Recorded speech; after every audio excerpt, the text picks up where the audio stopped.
അസ്സലാമലൈക്കും. Hi friends, എല്ലാവർക്കും പുതിയൊരു വീഡിയോയിലേക്ക് സ്വാഗതം. എന്തൊക്കെയാണ് വിശേഷങ്ങൾ? എല്ലാവരും സുഖമായിരിക്കുന്നു എന്ന് വിചാരിക്കുന്നു. ഞാനും ഫാമിലിയും സുഖമായിരിക്കുന്നു, സന്തോഷമായിരിക്കുന്നു. അൽഹംദുലില്ലാ റാഹത്താണ്.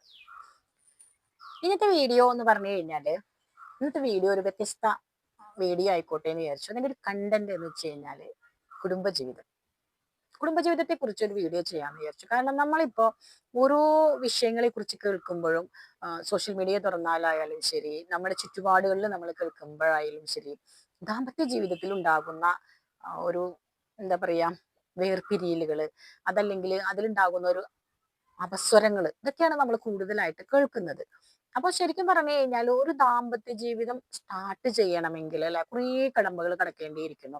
ഒരു വിവാഹത്തിന് നമ്മുടെ വീട്ടിൽ ഒരു കുട്ടി പ്രായമാവുകയോ കല്യാണം കഴിച്ചു കൊടുക്കേണ്ട ഒരു അവസ്ഥ ഇപ്പോഴത്തെ കാലത്ത് എന്ന് പറഞ്ഞാൽ പഠിപ്പ് കഴിഞ്ഞോ കാര്യങ്ങളൊക്കെ കഴിഞ്ഞ ഒരു 10-20 വയസ്സൊക്കെ കഴിഞ്ഞതിന് ശേഷമാണ് അത് സീരിയസ് ആയിട്ട് മാറുന്നുള്ളൂ. അതുപോലെ ഇപ്പൊ ആൺകുട്ടികളെ സംബന്ധിച്ചിടത്തോളം ഒരു പക്ഷേ 20 വയസ്സൊക്കെ ആകുമ്പോഴേക്കും അല്ലെങ്കിൽ 10-25 വയസ്സാകുമ്പോഴേക്കും ഒക്കെ ഒരു ഗൾഫ് ഏരിയയിലേക്ക് പോകുന്നു. അങ്ങനെ അത് കഴിഞ്ഞ് തിരിച്ചു വരുന്നു, പെട്ടെന്ന് വിവാഹങ്ങൾ തട്ടിക്കൂട്ടുന്നു.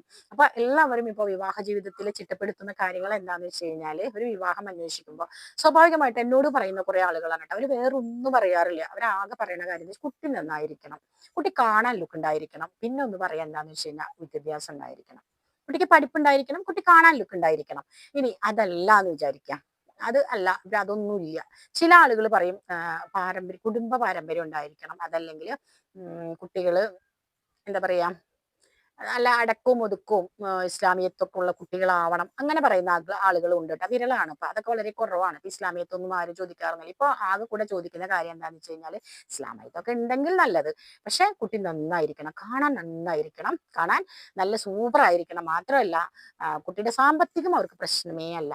സാമ്പത്തികം ഒന്നും ആരും ഇപ്പൊ ചോദിക്കുന്നില്ല. പക്ഷേ ഇതിന്റെ ഉള്ളിൽ കിടന്ന് പറയുന്ന ഒരു കാര്യം എന്താണെന്ന് വെച്ച് കഴിഞ്ഞാല് ഇപ്പൊ ഒരു കല്യാണക്കാര്യം വരികയാണെങ്കിൽ ഈ പെണ്ണിന്റെ മാതാപിതാക്കൾ എന്നെ പറയുന്ന കാര്യമാണ് കേട്ടോ ഞാൻ പറയുന്നത്. അവരെന്താ പറയാന്ന് വെച്ച് കഴിഞ്ഞാൽ നമ്മുടെ കുട്ടിക്ക് എന്തെങ്കിലും കൊടുക്കണ്ടേ, കുട്ടിക്ക് ഉപയോഗിക്കാനായിട്ട് അല്ലെങ്കിൽ കുട്ടിക്ക് അണിയാനായിട്ട് കുറച്ച് സ്വർണം കൊടുക്കണം, പിന്നെ അതിന് അനുബന്ധമായി കുറച്ച് പിന്നെ വേറെ എന്താ സ്വർണ്ണ കാറ, ഇനിയിപ്പോ അവർക്ക് തോന്നിയതൊക്കെ ഇതൊക്കെ കൊടുക്കണം എന്ന് പറയുന്ന ആളുകളെയും നമ്മൾ ഒരുപാട് കാണാറുണ്ട് അല്ലെ.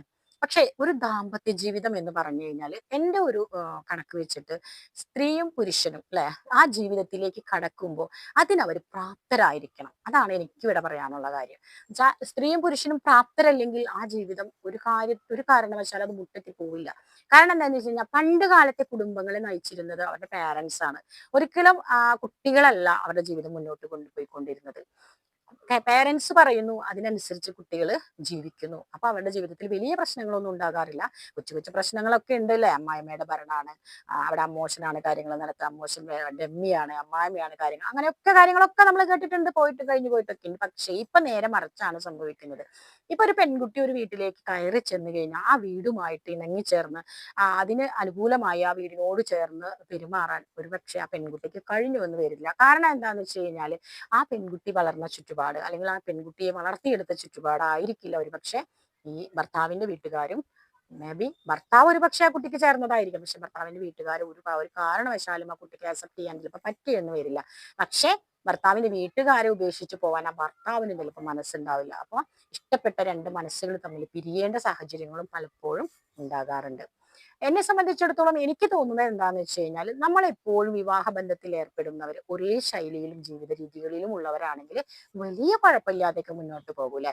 ഒരു സാമാന്യം തരക്കേടില്ലാത്ത ഒരു ഫാമിലിയിൽ ജനിച്ചു വളർന്ന ഒരു പെൺകുട്ടി, അത് തരക്കേടില്ലാത്ത ഒരു ഫാമിലിയിൽ തന്നെയുള്ള ഒരു പുരുഷനാണ് അവളെ വിവാഹം കഴിക്കുന്നതെങ്കിൽ ഏകദേശം അവർ മുട്ടിപ്പോകും. ഒരു ഹൈ ലെവലിലുള്ള ഒരു ഭർത്താവ് വല്ലാതെ താഴേക്കിടയിൽ വന്നിട്ട് വിവാഹം കഴിച്ചു കൊണ്ടുപോയാൽ ഒരു പക്ഷേ അവരുടെ ദാമ്പത്യം പൂർണ്ണമായി ശരിയായിക്കൊള്ളണം എന്നില്ല. എൻ്റെ ഒരു നിഗമനം മാത്രമേ ഉള്ളൂ കേട്ടോ ഇവിടെ പറയുന്നത്. അതുപോലെ തന്നെ വലിയൊരു ലെവലിൽ ഒരു പെൺകുട്ടീനെ കല്യാണം കഴിച്ച് ഒരു സാധാരണ വീട്ടിലേക്ക് കൊണ്ടുവന്നു കഴിഞ്ഞാൽ ആ കുട്ടിക്ക് ഒരു പക്ഷേ ആ വളർന്ന ചുറ്റുപാടുകളെ അവഗണിച്ചുകൊണ്ട് ഇവിടുത്തെ ജീവിത രീതികളുമായി അഡ്ജസ്റ്റ് ചെയ്ത് പോകാൻ അവൾക്കും കഴിയുമെന്ന് തോന്നുന്നില്ല. പിന്നെ ഒരു അഡ്ജസ്റ്റ്മെന്റിൽ പോകുന്ന ജീവിതങ്ങൾ ഉണ്ട് കേട്ടോ. പക്ഷെ ലൈഫ് എന്ന് പറയുന്നത് ഒരിക്കലും അഡ്ജസ്റ്റ്മെന്റ് ആവരുത്, അതൊരു അണ്ടർസ്റ്റാൻഡിങ് ആവണം അല്ലെ. പരസ്പരം മനസ്സിലാക്കിക്കൊണ്ട് രണ്ട് ഫാമിലികളും ആ രണ്ട് വ്യക്തികൾ മാത്രമല്ല ഇവിടെ വേണ്ടത്, രണ്ട് ഫാമിലിയും കൂടി ചേരുമ്പോഴാണ് അത് സ്മൂത്ത് ആയിട്ട് മുന്നോട്ട് പോവുകയുള്ളൂ. ആ ജീവിതത്തിൽ വിരിയുന്ന കുട്ടികൾ അല്ലെ, അവരുടെ ജീവിതത്തിൽ ഉണ്ടാകുന്ന മക്കൾക്കും നല്ല കൾച്ചർ ഉണ്ടാവാനൊക്കെ അത് ഉപകരിക്കും. പിന്നെ ഇപ്പൊ പ്രണയ വിവാഹങ്ങളിലെ പ്രണയ വിവാഹങ്ങൾ ഒരുപാട് സക്സസ് ആകുന്നതുണ്ട്. പക്ഷെ അത് സക്സസ് ആകാതെ പോകുന്നതുണ്ട്. പല കാര്യങ്ങളും നമ്മൾ കേട്ടിട്ടുണ്ട് അല്ലെ. ഞാൻ പ്രണയ വിവാഹമായിരുന്നു, ഞാൻ ഒളിച്ചോടി പോയതാണ്, എൻ്റെ ജീവിതം ഭയങ്കര പരാജയമായി, എവിടെയും എത്തിപ്പെടാൻ സാധിച്ചില്ല എന്നൊക്കെ പറയുന്ന ഒരുപാട് കഥകൾ നമ്മൾ കേട്ടിട്ടുണ്ട്. പക്ഷെ പ്രണയിക്കുന്ന സമയത്ത് ആരും ആരുടെയും നെഗറ്റീവ് മനസ്സിലാക്കാറില്ല. പുരുഷ ആ കുട്ടിയോട് ഇപ്പൊ നമ്മൾ പറയണം അത് ശരിയല്ല എന്നൊരാൾ പറഞ്ഞാൽ ഒരിക്കലും അവരത് അക്സെപ്റ്റ് ചെയ്യില്ല. കമിതാക്കൾക്ക് അവരുടെ ആ പ്രണയ ജോഡികൾക്ക് അവരുടെ കുറ്റങ്ങളും കുറവുകളും ഒന്നും അവർ കാണുന്നില്ല. അവരുടെ പോസിറ്റീവ് മാത്രം അല്ലെ. നീയാണ് എൻ്റെ സ്വന്തം എന്ന് പറയുന്ന ആ വാക്ക് കേൾക്കുക, അത് മാത്രമേ അവൾക്ക് വേണ്ടൂ.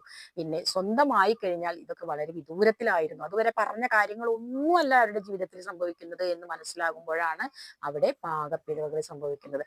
അങ്ങനെ അവര് ഇണക്കങ്ങളും പിണക്കങ്ങളുമായി കുറച്ച് ദുരിതത്തിലും കഷ്ടപ്പാടിലൊക്കെ ആണെങ്കിൽ ഒന്നോ രണ്ടോ പ്രസവം കഴിയുന്നതോടുകൂടി തീർത്തും അവര് അന്യരെ പോലെ ആയിത്തീരുന്ന പല ദാമ്പത്യ ബന്ധങ്ങളും നമ്മൾ കാണുന്നുണ്ട്. അപ്പൊ എനിക്ക് പറയാനുള്ളത് എന്താന്ന് വെച്ച് കഴിഞ്ഞാല്, ദാമ്പത്യ ജീവിതത്തിൽ നമ്മൾ ശ്രദ്ധിക്കേണ്ട കാര്യം എന്താന്ന് വെച്ച് കഴിഞ്ഞാൽ പരസ്പരം നമുക്ക് ഇഷ്ടപ്പെട്ട് വിട്ടുവീഴ്ച ചെയ്ത ജീവിതത്തെ മുന്നോട്ട് നയിക്കാനുള്ള ഒരു പ്രാപ്തി നമ്മൾ നേടിയെടുക്കണം എന്നത് മാത്രമാണ്. അപ്പൊ എൻ്റെ ഫാമിലിനെ കുറിച്ച് പറയുകയാണെങ്കിൽ, ഇപ്പൊ എൻ്റെ മോളുവിനെ കല്യാണം കഴിച്ചു കൊടുത്തു. അവർക്ക് എന്ന് പറഞ്ഞു കഴിഞ്ഞാൽ അവര് സ്വത്തോ മുതലൊന്നും നമ്മളോട് ചോദിച്ചിട്ടുണ്ടായിരുന്നില്ല. പക്ഷെ ഇവൾക്ക് അത്യാവശ്യം നമ്മൾക്ക് കൊടുക്കണം, നമ്മുടെ ആഗ്രഹമാണ് അല്ലെ. കാരണം ഒരുപാട് സ്വർണ്ണങ്ങളൊന്നും നമ്മുടെ മോൾക്ക് ഉണ്ടായിട്ടില്ല. ഒരു ചെറിയ കമ്മലും ഒരു ചെറിയ മാലയും മാത്രമേ ഉണ്ടായിരുന്നുള്ളൂ. അപ്പൊ സാധാരണ കുട്ടികളുടെ പോലെ അല്ലെങ്കിൽ പോലും കുറച്ചെങ്കിലും അവൾക്ക് കൊടുക്കേണ്ടതെന്ന് നമ്മൾ കുറച്ച് നമ്മൾ സ്വർണ്ണമൊക്കെ ഉണ്ടാക്കി അവൾക്ക് കൊടുത്തു. പക്ഷെ അൽഹംദുലില്ലാഹ് ഇന്നും അവളുടെ സ്വർണ്ണത്തിന് ഒന്നും പോവാത്ത രീതിയിൽ ഇപ്പോഴും അവൾക്കുള്ളത് അവളുടെ എന്നുള്ള രീതിയിലാണ് അവർ പോയിക്കൊണ്ടിരിക്കുന്നത്. അതുപോലെ തന്നെ മോൻ കല്യാണം കഴിച്ചു, അവൻ ഇഷ്ടപ്പെട്ട പെൺകുട്ടിയാണ് അവൻ കല്യാണം കഴിച്ചത്. അതിപ്പോ ഞങ്ങളുടെ ഫാമിലിയിൽ പെട്ടൊരു കുട്ടി തന്നെയാണ്. അൽഹംദുലില്ലാഹ് കുട്ടിയെ സംബന്ധിച്ചിടത്തോളം ഒരു പ്രശ്നമില്ല. പക്ഷെ ഇന്നും അവരുടെ ഫാമിലി ലൈഫ്, അവരുടെ വീട്ടുകാർക്ക് അത് ആക്സെപ്റ്റ് ചെയ്യാൻ പറ്റിയിട്ടില്ല. പക്ഷെ നമ്മൾ അവരെ ഒരിക്കലും കുറ്റപ്പെടുത്തൂല്ല. കാരണം എന്താന്ന് വെച്ച് കഴിഞ്ഞാല് അവർക്കും ഒരുപാട് പ്രതീക്ഷകൾ ഉണ്ടായിരുന്നു അല്ലെ. അവരുടെ മോളെ വളർത്തി വലുതാക്കുമ്പോൾ അവരുദ്ദേശിച്ച രീതിയിൽ പോകണം എന്നൊരു ധാരണയും ആഗ്രഹമൊക്കെ അവർക്കുണ്ടായിരുന്നു. പക്ഷെ അതൊന്നും നടന്നില്ല.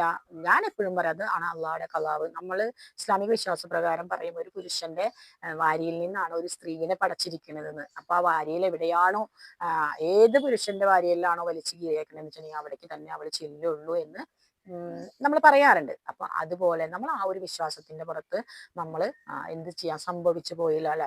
പ്രണയിച്ച് അവരിഷ്ടപ്പെട്ടു, അവരുടെ ജീവിതം ഇന്ന് അൽഹംദുലില്ലാഹ് നല്ല രീതിയിൽ പോകുന്നു. പക്ഷെ ഒരു വിഷമം എന്താന്ന് വെച്ച് കഴിഞ്ഞാല് ഇന്നിട്ട് ഇപ്പൊ 2 കുട്ടികളാവാനാ പോണേ, ഇപ്പോഴും അവര് അത് മനസ്സിലാക്കിയിട്ടില്ല. എന്തെങ്കിലും ആവട്ടെ, സംഭവിച്ചു പോയി, അവൾക്ക് നല്ലൊരു ലൈഫ് ആണല്ലോ എന്നുള്ള ഒരു അതിനോട് പൊരുത്തപ്പെടാൻ അവരുടെ ഫാമിലിക്ക് കഴിഞ്ഞിട്ടില്ല എന്നുള്ളൊരു സങ്കടമാണ്.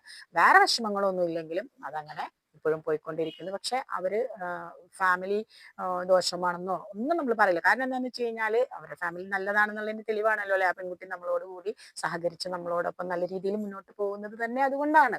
അപ്പൊ നമ്മളെ സംബന്ധിച്ചിടത്തോളം നമ്മൾക്ക് അവരുടെ ലൈഫ് നല്ല രീതിയിൽ പോകണമെന്നേ ഉള്ളൂ. ഇപ്പൊ മോനോനായാലും മോൾക്കായാലും അവര് നല്ല രീതിയിൽ മുന്നോട്ട് പോകുന്നു. നല്ല അവർക്കൊരു മകനുള്ളതാണെങ്കിലും അവന് നല്ല ജോലി മൈൻഡാണ്. ഇപ്പൊ അൽഹംദുലില്ലാഹ് ഒരു കുഴപ്പമില്ല, നല്ല രീതിയിൽ മുന്നോട്ട് പോകുന്നുണ്ട്. പക്ഷെ നമ്മൾ ഇത്രയൊക്കെ സന്തോഷത്തോടെ ഇരിക്കുമ്പോഴും അവർക്കൊരു സങ്കടമല്ലേ എന്ന് ഓർക്കുമ്പോൾ ഒരു സങ്കടം നമുക്കുള്ളൂ. അല്ലാതെ നമ്മുടെ ഫാമിലിയിൽ ഒരു ബുദ്ധിമുട്ടും നമുക്ക് ഫീൽ ചെയ്തിട്ടില്ല. പിന്നെ നമുക്ക് സ്വത്തും മുതലൊന്നും ഇല്ല കേട്ടോ. നമുക്കിപ്പോ ഞാൻ പറഞ്ഞല്ലോ നമ്മൾ വാടക വീട്ടിലാണ്, നമുക്ക് സ്വന്തമായ വീടില്ല. അതൊക്കെ ഒരു പാകപ്പിഴവും കുറവുകളൊക്കെ തന്നെയാണ്. പക്ഷെ എന്നിരുന്നാലും അൽഹംദുലില്ലാഹ് ഇന്നല്ലെങ്കിൽ നാളെ ഇതെല്ലാം ഉണ്ടാവൂലേ. സ്വത്തും മുതലൊക്കെ ഇന്ന് ഞാൻ നാളെ നീ എന്ന് പറഞ്ഞ പോലെ ഇന്ന് ഒരുത്തന്റെ കയ്യിലാണെങ്കിൽ നാളെ മറ്റൊരുത്തന്റെ കയ്യിലാണ്. അതൊക്കെ വന്നുകൊണ്ടിരിക്കും. അതൊക്കെ പുക പുക വരും. അതിന് നമ്മൾ അങ്ങനെ കാണുന്നുള്ളൂ. അപ്പൊ ദാമ്പത്യ ജീവിതത്തെ കുറിച്ച് ഞാൻ പറഞ്ഞു വരുന്നത് എന്താന്ന് വെച്ച് കഴിഞ്ഞാൽ, നമ്മൾ ഒരാളെ ഇഷ്ടപ്പെടുമ്പോൾ അയാളെ കുറിച്ച് പൂർണ്ണമായും ഒന്നും നമ്മൾ മനസ്സിലാക്കുന്നില്ല. എന്നിട്ട് നമ്മൾ ആ ജീവിതം തുടങ്ങി വെക്കുന്നു, അത് ജീവിതം എവിടെ ചെന്ന് മുട്ടുന്നു ഒന്നും നമുക്കറിയില്ല. അതിൽ പാകപ്പിഴകളും ബുദ്ധിമുട്ടുകളും കഷ്ടപ്പാടുകളും വരുമ്പോൾ നമ്മൾ കണ്ണ് തുറിച്ച് പോവാണ്. അങ്ങനെ പല കുടുംബങ്ങളും അവതാളത്തിലാവുന്നുണ്ട്. പിന്നെ ചില വീടുകളിൽ എങ്ങനെയാണെന്ന് വെച്ച് കഴിഞ്ഞാൽ കല്യാണം കഴിഞ്ഞ് കയറി വരുമ്പോഴേക്കും ഇവർക്ക് പറ്റായിക വരുമ്പോൾ മോനോ മോളോ ഇവർ വേറെ താമസിക്കുന്നു. അവരുടെ താമസം വേറെ ആവുമ്പോൾ ഉണ്ടാവുന്ന ഒരു ടെൻഷൻ അല്ലെ. ഇപ്പൊ എത്രയായാലും ഒരു മകനും മകളും വേറെ പോയി എന്ന് പറയുമ്പോൾ അതൊരു ടെൻഷനാണ്. പിന്നെ അവർ തമ്മിലുള്ള വൈര്യങ്ങൾ ആരംഭിക്കുന്നു. പിന്നെ അവർക്ക് ഇവരെ നോക്കാൻ പറ്റാതെയാവുന്നു. അവരുടെ ചെലവുകൾ തന്നെ നടന്നു പോകുന്നില്ല, പിന്നെ ഇവരെ എങ്ങനെ നോക്കും. ഒരു കുടുംബത്തിൽ എല്ലാവരും കൂടി നിൽക്കുമ്പോൾ എല്ലാവർക്കും കൂടി ഉള്ളത് കൊണ്ട് അഡ്ജസ്റ്റ് ചെയ്ത് പോകും. നേരെ മറിച്ച് വേറെ വേറെ വേറെ കുടുംബങ്ങളാവുമ്പോൾ ഒരു കുടുംബം നോക്കണതും ഒരു 3 കുടുംബം ഒരുമിച്ച് കഴിയുന്നതും തമ്മിൽ വലിയ ചെലവ് വ്യത്യാസമൊന്നും വരില്ല. പക്ഷെ 3 കുടുംബങ്ങളാവുമ്പോൾ 3 കുടുംബങ്ങൾക്കും ചെലവ് വരുമ്പോൾ ഭയങ്കര ഒരു ഭീമമായ തുകയായിട്ട് അത് മാറും. അപ്പൊ കുടുംബത്തിലുണ്ടാകുന്ന ഇത്തരം ക്രമക്കേടുകൾ നമ്മുടെ ജീവിതത്തെ വല്ലാതെ അധപ്പതനത്തിലേക്ക് കൊണ്ടുപോകാറുണ്ട്. അപ്പൊ ഞാൻ അറിയുന്ന ആളുകളോട് എപ്പോഴും ഞാൻ പറയാം, ഒരു അഡ്ജസ്റ്റ്മെന്റിലല്ല നമ്മൾ പോകേണ്ടത്. നമ്മളെപ്പോഴും അണ്ടർസ്റ്റാൻഡിങ്ങിൽ പോകണം. നമ്മൾ പരസ്പരം മനസ്സിലാക്കിക്കൊണ്ട് നല്ല രീതിയിൽ മുന്നോട്ട് പോകാൻ നമ്മൾ ശ്രമിച്ചാൽ നമ്മുടെ ദാമ്പത്യ ജീവിതം അത് നല്ല രീതിയിൽ തന്നെ പോകും. കാരണം നമ്മളിങ്ങനെ വല്ലാതെ കടുംപിടുത്തമാണ് നമ്മുടെ ദാമ്പത്യ ജീവിതത്തിലെങ്കിൽ അത് ആ ജീവിതത്തിൽ അതൊരു കല്ലുകടി പോലെ അങ്ങനെ തന്നെ നിൽക്കും. കുറെ വിട്ടുവീഴ്ചകൾക്ക് നമ്മൾ തയ്യാറാവുകയാണെങ്കിൽ, ഇപ്പൊ ഭർത്താവിന്റെ ചില ഇഷ്ടങ്ങൾ ഭാര്യയ്ക്ക് അക്സെപ്റ്റ് ചെയ്യാൻ പറ്റില്ല, അതുപോലെ തന്നെ ഭാര്യയുടെ ചില ഇഷ്ടങ്ങൾ അക്സെപ്റ്റ് ചെയ്യാൻ ഭർത്താവിനും പറ്റില്ല. അപ്പൊ എന്താ ചെയ്യാ അല്ലെ? രണ്ടുപേരും കൂടി അത് തുറന്ന് സംസാരിക്കാനും, എനിക്ക് ഇന്നതുകൊണ്ടാണ് അതിങ്ങനെ സംഭവിച്ചത് എന്ന് പറയാൻ ഭാര്യയും, അതുപോലെ തന്നെ അത് എനിക്ക് സംഭവിച്ച കാരണങ്ങൾ ഇങ്ങനെയാണെന്ന് ഭർത്താവിന്റെ ഉള്ളിലുള്ള തുറന്നു പറയാൻ ഭർത്താവും തയ്യാറാവുകയും അതിന് സമയം കണ്ടെത്തുകയും ചെയ്താലാണ് അവരുടെ ജീവിതത്തിലെ സന്തോഷങ്ങൾ എന്നും നിലനിൽക്കുള്ളൂ. അതെങ്ങനെ എന്ന് ചോദിച്ചു കഴിഞ്ഞാൽ വെള്ളവും തീയും പോലെ എന്ന് പറയാം അല്ലെ. ഒരു തീ ആളി കത്തുകയാണെങ്കിൽ നമുക്ക് കുറച്ച് വെള്ളം ഒഴിച്ച് അതിനെ കിടത്താം. പക്ഷെ എണ്ണയും തീയും പോലെ ആയാലോ, എണ്ണയും തീയും പോലെയാണെങ്കിൽ അത് വീണ്ടും ആളി ആളി കത്തുകയുള്ളൂ. ഒരിക്കലും അങ്ങനെ ആകരുത്. ഒരു വെള്ളവും തീയും പോലെ, ഒരു തീ വരികയാണെങ്കിൽ അതിന് കിടത്താൻ കഴിയുന്ന ഒരു വെള്ളം, അതിന് വെള്ളത്തിന് ഒരു പവർ ഉണ്ടാവണം. അങ്ങനെ വെള്ളത്തിന്റെ പവറോട് കൂടിയാണെങ്കിൽ അത് കെട്ട് ഒരു എന്താ പറയാ ആളല് അവസാനിച്ച് സന്തോഷത്തോടു കൂടി അവർക്ക് വീണ്ടും വീണ്ടും മുന്നോട്ട് പോകാൻ സാധിക്കും. അപ്പൊ എന്റെയൊക്കെ ലൈഫിൽ പലപ്പോഴും നമുക്ക് ഫീൽ ചെയ്യും, അതിലൊക്കെ നമ്മളൊരു കാര്യം ചോദിച്ചു കഴിഞ്ഞാൽ ചെയ്യണ്ട എന്ന് പറഞ്ഞു കഴിഞ്ഞാൽ ചെയ്യണ്ട ശരിയില്ലേ എന്ന് പറയും. പിന്നെ ഞാൻ ചോദിക്കും ഇല്ലേ ചെയ്യണ്ടേ, ചെയ്തോട്ടെ എന്ന് വെച്ച് കഴിഞ്ഞാൽ പറയും വേണ്ട എന്ന് പറയും. പിന്നെ മൂന്നാമതും പറയാം അത് ചെയ്യണ്ട എന്ന് പറഞ്ഞു കഴിഞ്ഞാൽ നമ്മളത് ചെയ്യില്ല, വിടും. നമുക്ക് വിഷമായിട്ടാണെങ്കിൽ നമ്മളത് വേണ്ടാന്ന് വെക്കും. പക്ഷെ പിന്നീട് നമ്മൾ അതിനെ കുറിച്ച് ചോദിക്കുകയോ പറയുകയോ ഒന്നും ചെയ്യില്ല. അങ്ങനെ വരുമ്പോൾ ഓട്ടോമാറ്റിക്കലി ആൾക്കാണ് അത് വിഷമം. അപ്പൊ അത് ഞാനത് അങ്ങനെ പറഞ്ഞ അപ്പൊ നിനക്ക് വിഷമായ എന്ന് ചോദിക്കുമ്പോ വിഷമായി സാരില്ല എന്ന് പറഞ്ഞു കഴിഞ്ഞാൽ പറയും അത് ഇന്നത് കൊണ്ടാണ് എന്ന് പറയും. അപ്പൊ അത് ഇഷ്ടക്കൂടുതൽ കൊണ്ടാണ് എന്ന് നമുക്ക് മനസ്സിലാകുമ്പോ അപ്പൊ നമുക്കൊരു പ്രഷ്യസ് ആയിട്ട് മാറും. അത് നമുക്കൊരു ഇഷ്ടം കൂടുതൽ തോന്നും, നമ്മളോടുള്ള ഇഷ്ടം കൊണ്ട് അല്ലെങ്കിൽ നമ്മളോടുള്ള കരുതൽ കൊണ്ടല്ലേ എന്ന് തോന്നും. പക്ഷെ ചില കാര്യങ്ങളൊക്കെ നമ്മൾ വീണ്ടും റിപ്പീറ്റ് ചെയ്യും. നമുക്കത് അത്രയും നമ്മുടെ മനസ്സിൽ പതിഞ്ഞൊരു കാര്യമാണെങ്കിൽ നമ്മൾ അത് വീണ്ടും വീണ്ടും പറയും, അത് എനിക്കത് കൂടിയേ തീരും, എനിക്കത് വേണം എന്ന് പറഞ്ഞ അവസാനം നമ്മളോട് കൂടി നമ്മുടെ ആ ഇഷ്ടത്തിനനുസരിച്ച് കൂടിച്ചേരുകയും നമ്മളോട് ശരി അത് നിന്റെ ഇഷ്ടല്ലേ എന്ന് പറഞ്ഞുകൊണ്ട് നമ്മളെ അതിനുവേണ്ടി പ്രോത്സാഹിപ്പിക്കുകയും അതിലേക്ക് എത്തിക്കുകയും ചെയ്യുന്ന പല സംഗതികളും നമുക്ക് ഉണ്ടായിട്ടുണ്ട്. അപ്പൊ ഭാര്യയും ഭർത്താവും എപ്പോഴും എന്താ പറയാ അണ്ടർസ്റ്റാൻഡിങ്ങിൽ മനസ്സിലാക്കിക്കൊണ്ട് കാര്യങ്ങൾ കൈകാര്യം ചെയ്തെങ്കിൽ മാത്രമാണ് സ്മൂത്ത് ആയിട്ടുള്ള ഒരു കുടുംബജീവിതം മുന്നോട്ട് പോവുകയുള്ളൂ.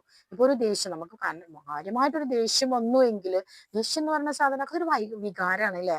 ദേഷ്യം, സ്നേഹം, സങ്കടം അതൊക്കെ പ്രകടിപ്പിക്കുന്ന സ്ഥലത്ത് നമ്മൾ പെട്ടെന്ന് പ്രകടിപ്പിച്ചു പോകും. ഒരു ഭാര്യ ദേഷ്യത്തിൽ എന്തെങ്കിലും ചെയ്തു കഴിഞ്ഞാൽ നീ എന്നോടുള്ള ദേഷ്യത്തിൽ അങ്ങനെ ചെയ്തൂലേ എന്ന് പറയാം. നമ്മൾ ഓട്ടോമാറ്റിക്കലി പറഞ്ഞു പോകും. പക്ഷെ അത് എന്തുകൊണ്ടാണ് എന്ന് മനസ്സിലാക്കാനുള്ള ഒരു അവസ്ഥ ഭർത്താവും, ഭാര്യയുടെ ഭാഗത്ത് നിന്ന് സംഭവിച്ചതാണെങ്കിൽ ഭർത്താവും, അല്ലെങ്കിൽ ഭർത്താവിന്റെ ഭാഗത്ത് നിന്ന് സംഭവിച്ചാണെങ്കിൽ ഭാര്യയും അത് മനസ്സിലാക്കാൻ തയ്യാറായെങ്കിൽ മാത്രമാണ് അത് സ്മൂത്ത് ആയിട്ട് പോവുള്ളൂ എന്ന് തന്നെയാണ് എനിക്ക് പറയാനുള്ളത്. പല ആത്മഹത്യകളും നമ്മൾ കാണുന്നുണ്ടല്ലേ, വലിയ കാര്യമൊന്നും ഉണ്ടാവില്ല, അതിനെ തൊലി പൊളിച്ച് നോക്കിക്കഴിഞ്ഞാൽ ഉള്ളി തുണ്ട് കളഞ്ഞ പോലെ ഉള്ളി ഓരോ അല്ലി നമ്മൾ പൊളിച്ചെടുക്കുമ്പോഴും അതിൽ ഒന്നും ഉണ്ടാവില്ല, അത് അവസാനം ശൂന്യമായിട്ട് മാറും. അതുപോലെ തന്നെയാണ് ഓരോ കാര്യങ്ങളും നമ്മൾ അതിനെ ഒന്ന് വിചിന്തനം ചെയ്തിട്ട് നമ്മൾ അതിനെ പൊളിച്ച് പൊളിച്ച് നോക്കുകയാണെങ്കിൽ അതിനകത്ത് ഒന്നും ഉണ്ടാവില്ല എന്നുള്ളതാണ് സ്പെഷ്യലി യാഥാർത്ഥ്യമായ സംഗതി. അപ്പൊ എനിക്ക് പറയാനുള്ളത്, ദാമ്പത്യ ജീവിതം നമ്മൾ എപ്പോഴും നല്ല രീതിയിൽ പോകണമെങ്കിൽ അഡ്ജസ്റ്റ്മെന്റുകളേക്കാൾ കൂടുതൽ അണ്ടർസ്റ്റാൻഡിങ് കൂടിയേ തീരൂ എന്ന് ഒരിക്കൽ കൂടി പറഞ്ഞു. ഞാൻ ഇതിനോട് അനുബന്ധമായൊരു വീഡിയോ ഇട്ടിട്ടുണ്ടായിരുന്നു, അതൊക്കെ ഇപ്പോൾ കുറേ വിട്ടു പോയിട്ടുണ്ട്, അപ്പൊ അതൊന്നും ആരും കണ്ടിട്ടുണ്ടാവില്ല. അപ്പൊ വീണ്ടും ഈ ഒരു വീഡിയോ പറയേണ്ടി വരുന്നത് എന്താണെന്ന് വെച്ചാൽ പല കാര്യങ്ങളും നമ്മളിപ്പോൾ കേട്ടുകൊണ്ടിരിക്കുകയാണ്. ഭാര്യയ്ക്ക് ഭർത്താവിനെയോ ഭർത്താവിന് ഭാര്യയെയോ മനസ്സിലാകാത്ത അവസ്ഥകളും ഒരു കുടുംബജീവിതങ്ങളും ഒന്നും ഒരു ക്ലിയർ അല്ലാതെ പോവുക, ഒരു പരസ്പരം ഒന്നും മനസ്സിലാക്കാതെ എന്തൊക്കെയോ ആയി പോവുക, ഒരു എന്താ പറയാ ഡ്രസ്സ് മാറി ഇടുന്ന ലാഘവത്തോടു കൂടിയാണ് ചില ബന്ധങ്ങൾ ആളുകൾ വിട്ടെറിഞ്ഞു പോകുന്നത്. ഭാര്യ ഉപേക്ഷിക്കുക, ഭർത്താവിനെ ഉപേക്ഷിക്കുക ഒക്കെ കേൾക്കുമ്പോൾ തന്നെ നമുക്ക് എന്തോ പോലെ തോന്നുന്നു അല്ലെ. ഒരു സ്ഥായിയായ ഭാവം ഭാര്യ ഭർത്തൃ ബന്ധത്തിൽ നമ്മളിപ്പോൾ കാണുന്നില്ല, നമുക്കതൊരു വിഷമായിട്ട് തോന്നുകയാണ്. അപ്പൊ നമ്മൾ വിചാരിക്കും പണ്ട് കാലം തന്നെ നല്ലതല്ല, പണ്ട് കാലത്തെ ദാമ്പത്യ ബന്ധങ്ങൾ. കാരണം പണ്ട് കാലത്ത് ദാമ്പത്യ ബന്ധങ്ങൾ എന്ന് വെച്ച് കഴിഞ്ഞാൽ ഭാര്യ ഭർത്താവ് ചിലപ്പോൾ ഒന്ന് കണ്ടിട്ട് പോലും ഉണ്ടാവില്ല, പക്ഷെ അതൊക്കെ സൂപ്പറായിട്ട് പോകുന്നുണ്ടാവും. പക്ഷെ ഇപ്പോഴത്തെ ബന്ധങ്ങൾ ഒരു കല്യാണം പറയുമ്പോഴേക്കും ഇന്റർനെറ്റ് വഴിയും അങ്ങനെ ഇങ്ങനെയൊക്കെ ഇവർ തമ്മിൽ ഇനി പറയാത്തതും കേൾക്കാത്തതും ചെയ്യാത്തതുമായിട്ട് കാര്യങ്ങളൊന്നും ഉണ്ടാവില്ല. പക്ഷേ വിവാഹബന്ധം ഒന്ന് തുടങ്ങി വെക്കുമ്പോഴേക്കും അതിങ്ങനെ പൊട്ടിത്തകരുന്ന പോലെ നമുക്ക് ഫീൽ ചെയ്യാറുണ്ട്. അപ്പൊ അങ്ങനെയൊന്നും ആരുടെ ജീവിതത്തിൽ സംഭവിക്കാതിരിക്കട്ടെ. അതിന് ഈ വീഡിയോയെ കൊണ്ട് ഒരു അല്പമെങ്കിലും ഈ വീഡിയോ സഹായകമാകുമെന്ന് ഞാൻ വിശ്വസിക്കുന്നു. അപ്പൊ തൽക്കാലം ഞാൻ എൻ്റെ വീഡിയോയുടെ വൈൻഡപ്പ് ചെയ്യാൻ എല്ലാവരും വീഡിയോ സ്കിപ്പ് ചെയ്യാതെ കാണുക. മാക്സിമം വീഡിയോ സബ്സ്ക്രൈബ് ചെയ്യുക, സപ്പോർട്ട് ചെയ്യുക, ലൈക്ക് ചെയ്യുക, ഷെയർ ചെയ്യുക.